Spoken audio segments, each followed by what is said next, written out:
कांग्रेस सांसद राहुल गांधी ने कहा कि पंडित जवाहरलाल नेहरू ने भारत के लिए अपनी जिंदगी दे दी, सालों जेल में रहीं। गृह मंत्री अमित शाह को शायद इतिहास नहीं मालूम।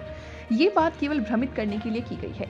मूल मुद्दा जातीय जनगणना, भागीदारी और देश का धन किसके हाथों में जा रहा है, ये है। इस मुद्दे पर ये लोग चर्चा नहीं करना चाहते, इससे डरते हैं, भागते हैं। हम इस मुद्दे को आगे लेकर जाएंगे और गरीब लोगों को उनका हक हम दिलाएंगे। समीक्षा इंटीग्रेशन बिल आया, उसमें पंडित नेहरू को बहुत ज्यादा क्रिटिसाइज किया गया। ये तक कहा गया होम मिनिस्टर के द्वारा कि वही जिम्मेदार थे और गलतियां उन्होंने करी, ब्लंडर उन्होंने किए। किन्होंने? पंडित नेहरू को। पंडित नेहरू ने मतलब अपनी लाइफ दे दी,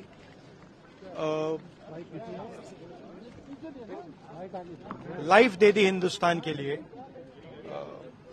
सालों जेल में रहे।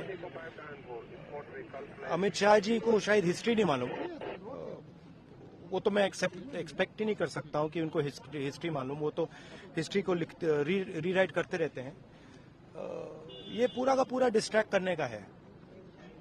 बेसिक इशू जाति जनगणना और जो भागीदारी है इस देश की, जो धन देश का है, वो किसके हाथों में जा रहा है, ये मेन इशू है।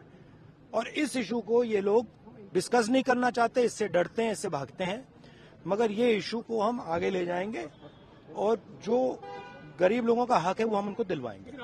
ठीक है? ये सब ये नहीं बिल्कुल नहीं बिल्कुल नहीं नकारा। छत्तीसगढ़ के अंदर ट्राइबल दिया उन्होंने, ओबीसी आपको लगता है आप लोग मैंने सुनिए देखिए, हमारा भी ओबीसी था, इन्होंने ओबीसी दिया।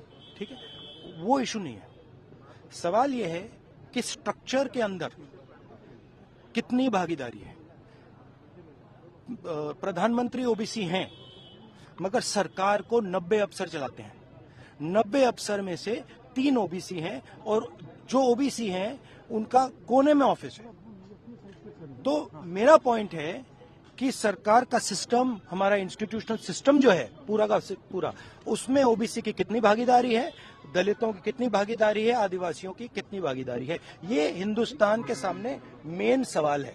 और ये मुझे बोलने दीजिए, आपसे सवाल पूछा तो बोलने दीजिए। हाँ, ये मेन इशू है। और 24 घंटा ये डिस्ट्रैक्ट करने के लिए कभी जवाहरलाल नेहरू के बारे में बोलेंगे, कभी किसी और के बारे में बोलेंगे। बात भागीदारी की है। Thank you.